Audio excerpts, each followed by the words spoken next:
Hi guys, मैं सूर्या आपको biology पढ़ाऊंगा। आपको सेल वाले टॉपिक में हम लोग जानेंगे कि जो न्यूक्लियस के बेसिस पर सेल कितने टाइप्स का होते हैं।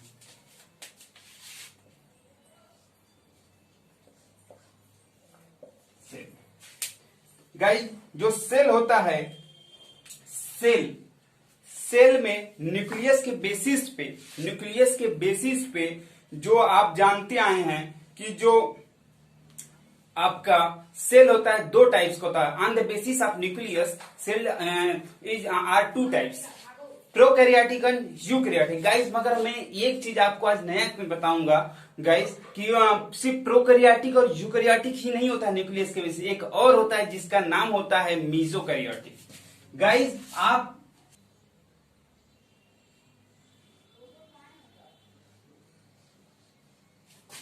on the basis of nucleus,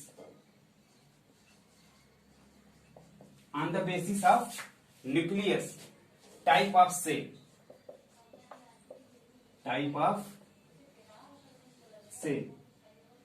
इसके बिहाफ पर, न्यूक्लियस के बिहाफ पर सेल कितने प्रकार के होते हैं। जनरली हम ये जानते हैं कि प्रोकैरियोटिक होता है और यूकैरियोटिक। गाइस,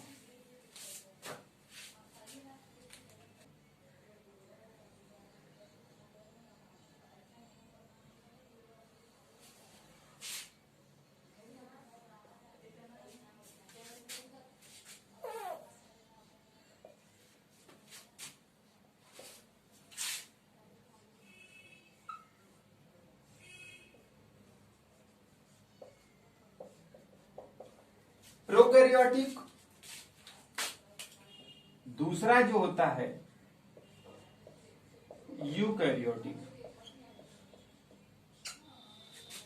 प्रोकैरियोटिक और दूसरा जो होता है यूकैरियोटिक। गाइस, यहां तक तो हम लोग जानते आए हैं, मगर आज जो मैं नया बताने वाला हूं एक पॉइंट और ऐड करके, याद रखना, जब भी तुमसे कोई पूछे कि न्यूक्लियस के आधार पे या न्यूक्लियस के बेस पे कितने प्रकार के सेल होते हैं, तो आप बोलोगे 3 प्रकार के सेल होते हैं। गाइस, 3 प्रकार को बताना, न कि आपको सिर्फ ये बोलना है प्रोकैरियोटिक होते हैं और यूकैरियोटिक। एक और होता है गाइस जिसे कनेक्टिंग लिंक बोला जाता है। कनेक्टिंग लिंक, अगर ये भी क्वेश्चन आ जाए कि connecting link between prokaryotic and eukaryotic cell, तो आप बताएंगे मीसोकैरियोटिक। कौन सा सेल गाइस बताएंगे? मीसोकैरियोटिक बताना है आपको।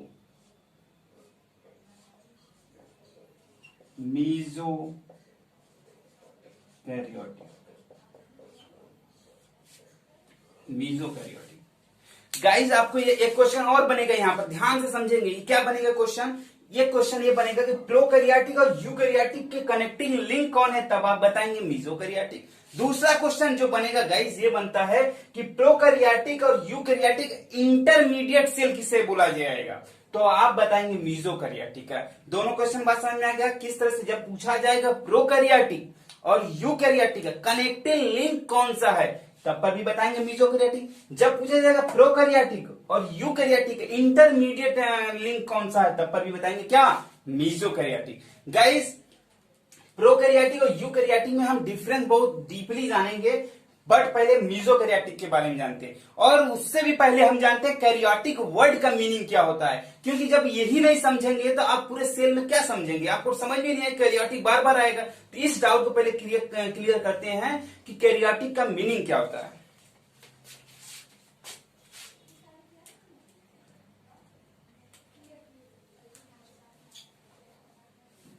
गाइस, जो कैरियोटिक होता है,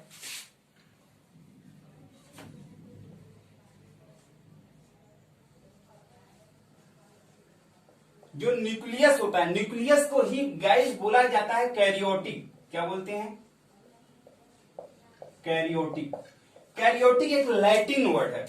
कैरियोटिक जो है लैटिन वर्ड। साइंस में 2 प्रकार की लैंग्वेज है, आपको अक्सर देखने को मिले, ग्रीक लैंग्वेज और लैटिन लैंग्वेज। तो यहाँ पर ग्रीक लैंग्वेज, लैटिन लैंग्वेज जो होता है गाइस, उसी का एक वर्ड है कैरियोटिक। कैरियोटिक जो होता है ग्रीक लैंग्वेज है, जैसे इसका कैरियोटिक भी बोलते हैं और कैरियान भी बोलते हैं, याद रखिएगा। कैरियोटिक और कैरियन। इन दोनों का जो मीनिंग गाइस होता है वो क्या होता है, न्यूक्लियस होता है, केंद्रक जिसे हिंदी में बोलते हैं न्यूक्लियस। ठीक है, याद रखिएगा कैरियोटिक है या कैरियन है या न्यूक्लियस, इन दोनों का जो मीनिंग रहेगा वो क्या रहेगा, न्यूक्लियस होता है। क्लियर है। अब गाइस हम लोग ये जानेंगे कि जब, अच्छा अब ये बात हम जानना चाहते हैं कि प्रोकैरियोटिक क्या होता है, मेसोकैरियोटिक क्या होता है, यूकैरियोटिक क्या होता है। प्रोकैरियोटिक के भी बारे में जानेंगे, मेसोकैरियोटिक के भी बारे में जानेंगे और यूकैरियोटिक के भी बारे में जानेंगे। तो हम अभी बेसिक अभी इसको डीपली बताएंगे, प्रोकैरियोटिक का डिफरेंस क्या है, यूकैरियोटिक का डिफरेंस क्या है, मेसोकैरियोटिक का डिफरेंस क्या है। बट पहले हम लोग ये जानते हैं कि सिंपल सा पहले शॉर्ट में समझेंगे कि प्रोकैरियोटिक किससे बोलेंगे, मेसोकैरियोटिक किससे बोलेंगे और यूकैरियोटिक किससे बोलेंगे। सिंपल में पहले समझेंगे, फिर उसके बाद डीपली हम पढ़ेंगे गाइस। गाइस सिंपल बात समझिए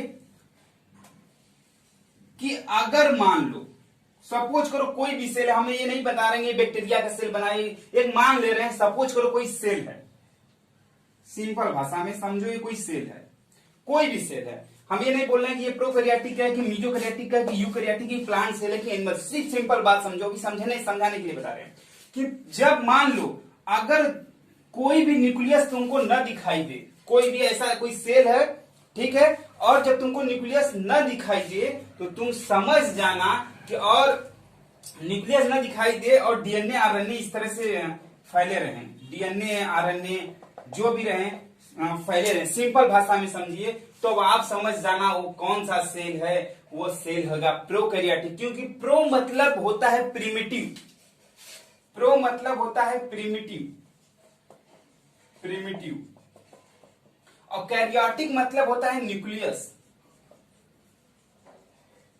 प्रो मतलब प्रिमिटिव, कैरियोटिक मतलब होता है न्यूक्लियस।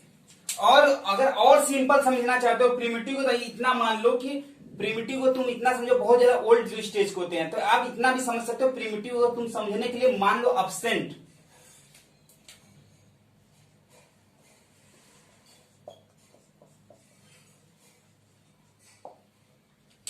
एब्सेंट, यानी एक ऐसा सेल जिसमें न्यूक्लियस क्या रहे, एब्सेंट रहे, वह जो सेल होगा कैसा सेल कहलाएगा, प्रोकैरियोटिक कहलाएगा। वो कैसा सेल कहलाएगा, प्रोकैरियोटिक सेल कहलाएगा। एक ऐसा सेल जिसमें न्यूक्लियस एब्सेंट होता हो ऐसे सेल को बोलते हैं प्रोकैरियोटिक सेल, यानी प्रिमिटिव न्यूक्लियस। प्रिमिटिव न्यूक्लियस जिसमें पाया जाता हो वो कौन सा सेल होगा, प्रोकैरियोटिक। देखो इसमें न्यूक्लियस नहीं पाया जा रहा है, सिंपली अभी भाषा समझेंगे कि ये कैसा सेल होगा, प्रोकैरियोटिक। क्लियर गाइस, कोई डाउट हो तो फिर से पूछ सकते हैं, मगर कमेंट कीजिएगा, मैं फिर से उसका बताऊंगा। मगर गाइस बस सिंपल भाषा में समझो, प्रोकैरियोटिक का सेल का मतलब, प्रोकैरियोटिक का मतलब उसमें कोई न्यूक्लियस नहीं पाया जाएगा, डीएनए आरएनए तो पाए जाएंगे मगर न्यूक्लियस नहीं पाया जाएगा गाइस। क्लियर है। इस बात को एकदम जितना हो सके उतना अपने दिमाग में बैठा लीजिए, ठीक है। अब समझिए, जब प्रोकैरियोटिक समझ में आ गया तो अब बात करते हैं यूकैरियोटिक का। अब यूकैरियोटिक क्या होता है गाइस, ये चीज समझेंगे। यूकैरियोटिक मान लीजिए अभी हम बोल रहे थे प्रोकैरियोटिक वो सेल जिसमें न्यूक्लियस एब्सेंट रहता है, वो कौन सा हो जाएगा, प्रोकैरियोटिक। और यूकैरियोटिक किसे बोलेंगे सर,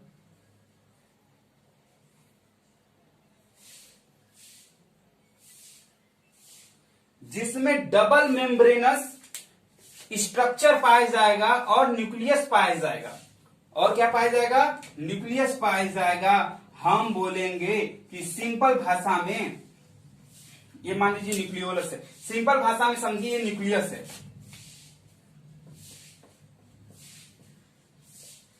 और ये डीएनए है और ये न्यूक्लियोलस। याद रखना गाइस, प्रोकैरियोटिक में न तो न्यूक्लियस पाया जाता है और न ही न्यूक्लियोलस पाया जाता है प्रोकैरियोटिक सेल में, इस वाले सेल में।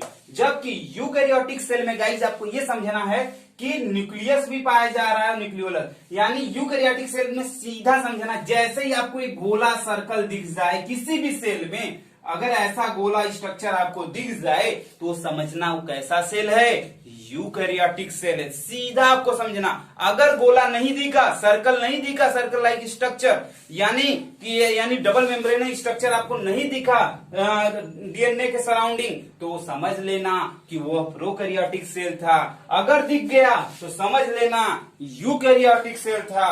बेसिक डिफरेंस समझ में आया प्रोकैरियोटिक और यूकैरियोटिक का। अब हम समझेंगे मीजोकैरियोटिक क्या होता है। मीजोकैरियोटिक,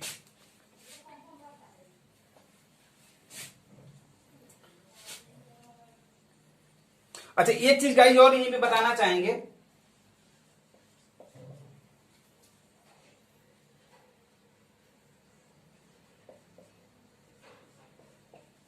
जो प्रोकैरियोटिक होगा, जो प्रोकैरियोटिक होते हैं उनके डीएनए में एक चीज एब्सेंट रहता है, हिस्टोन प्रोटीन।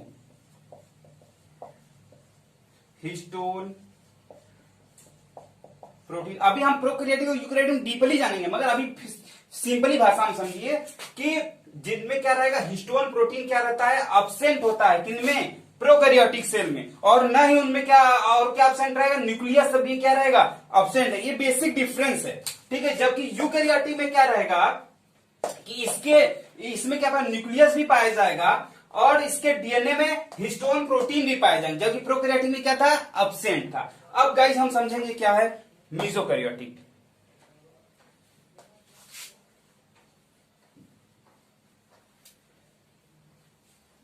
देखो मीजो का मतलब होता है जो बीच का स्ट्रक्चर हो, इंटरमीडिएट स्ट्रक्चर हो, यानी इसका भी कैरेक्टर मिले और इसका भी कैरेक्टर, मतलब इसका भी कैरेक्टर मिले और इसका भी, यानी यूकैरियोटिक का भी कैरेक्टर मिले और प्रोकैरियोटिक का कैरेक्टर मिले, उससे मीजोकैरियोटिक का। जैसे गाइस यूग्लिना, जो यूग्लिना होता है,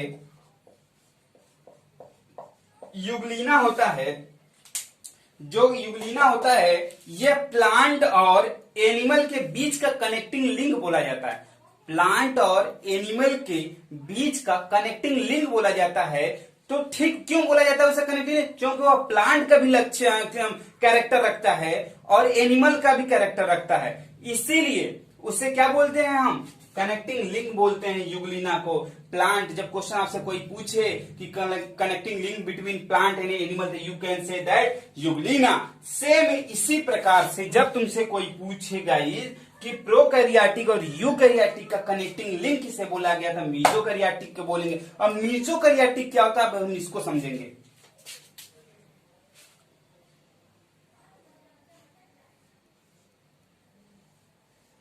देखिए गाइस, अब दोनों का लक्षण मिलेगा तभी मीजोकैरियोटिक बोलेंगे, यानी मीजो मतलब समझिए बीच वाला, दोनों का लक्षण मिलेगा, कैरेक्टर मिलेगा। तो याद रखिएगा, ये जो मीजोकैरियोटिक होते हैं सेल, उनमें न्यूक्लियस पाए जाएंगे।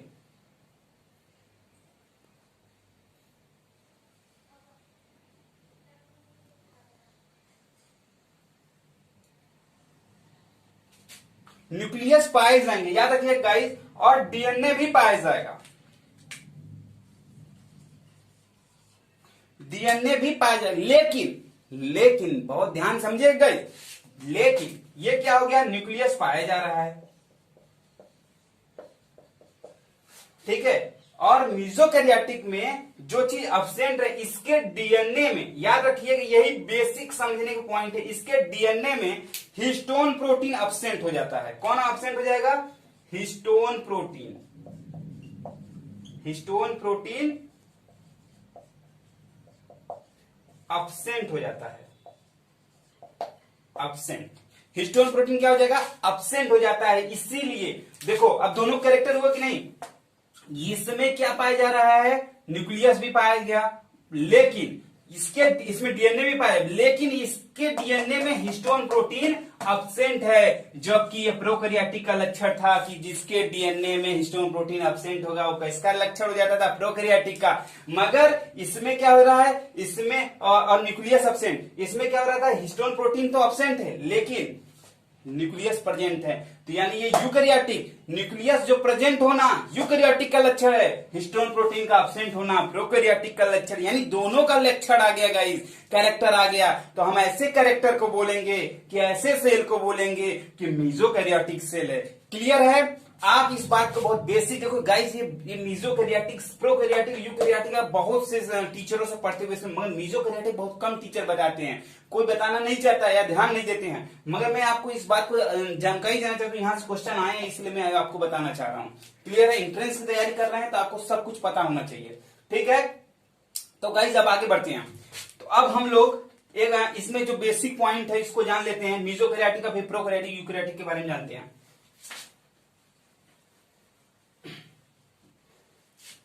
गाइस आपसे मीजोकैरियोटिक 3-4 पॉइंट यहां से क्वेश्चन बनते हैं जो आपको पता होना चाहिए। पता होना चाहिए यहां से क्या क्वेश्चन मीजोकैरियोटिक से अगर सेल से बनेगा तो क्या क्वेश्चन बनेगा, हम उसको जानेंगे। पहला क्वेश्चन ये आता है गाइस कि मीजोकैरियोटिक जो वर्ड है वह किसने दिया है। सबसे पहला क्वेश्चन यही आएगा, किसने दिया है। तो आप बताएंगे जो टर्म इसका दिया है, टर्म दिया है एक साइंटिस्ट हैं डोज ने दिया है। डोज ने मीजोकैरियोटिक जो टर्म का यूज किया था। ठीक है गाइस, अब मीजोकैरियोटिक में क्या क्या एब्सेंट होते हैं। मीजोकैरियोटिक में याद रखना हिस्टोन प्रोटीन क्या होता है, histone protein absent, histone protein absent in DNA. और गाइज मैं आपको बताना चाहूंगा हिस्टोन प्रोटीन एब्सेंट है उसके डीएनए में, और साथ ही साथ इसका एग्जाम्पल भी अगर तुमसे, और इसमें एक चीज और, न्यूक्लियस प्रेजेंट रहता है, न्यूक्लियस प्रेजेंट। क्लियर? अब हम ये जानेंगे इसका एग्जाम्पल कौन है। एग्जाम्पल जो गाइज जान लीजिएगा, डायनोफ्लैजलेट है, डायनोफ्लैजलेट,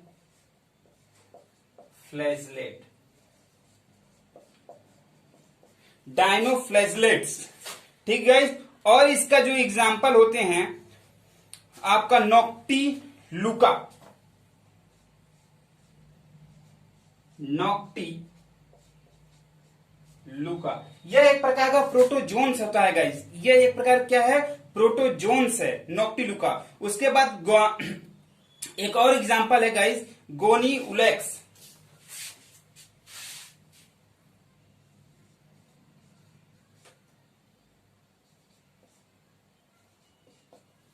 गोनीउलेक्स।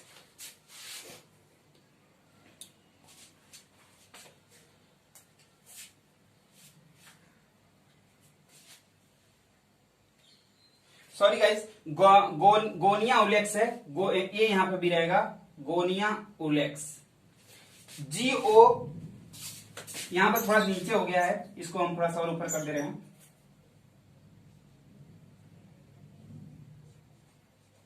गोनिया उलेक्स, गोनिया उलेक्स। तो ये यहां से जो क्वेश्चन बनेगा मीजोकैरियोटिक, जब भी क्वेश्चन बनेगा तो पहला क्वेश्चन बनेगा कि डोज, कि मीजोकैरियोटिक टर्म किसने दिया था, आपको याद रखना है, डोज ने दिया। फिर क्वेश्चन आएगा क्या ऐसा लक्षण यानी कैरेक्टर है जो मीजोकैरियोटिक को शो करता है। तो उसमें हिस्टोन प्रोटीन क्या होता है, एब्सेंट होता है उसके डीएनए में। लेकिन ये जो हिस्टोन प्रोटीन एब्सेंट है वो प्रोकैरियोटिक का अलग कैरेक्टर हो जाएगा, जबकि न्यूक्लियस जो प्रेजेंट है यूकैरियोटिक है गाइस। और इसका एग्जांपल कौन है, डायनोफ्लैजलेट होता है, गोनीउलेक्स होता है, गोनिया उलेक्स होता है, और नॉक्टिलुका होता है। ये याद रखो, नॉक्टिलुका एक प्रकार का प्रोटोजोन्स है। ठीक गाइस, तो ये चीजें एकदम क्लियर होगा गाइस। ठीक है, अब हम लोग जानेंगे प्रोकैरियोटिक इस्तेमाल होता है। एक चीज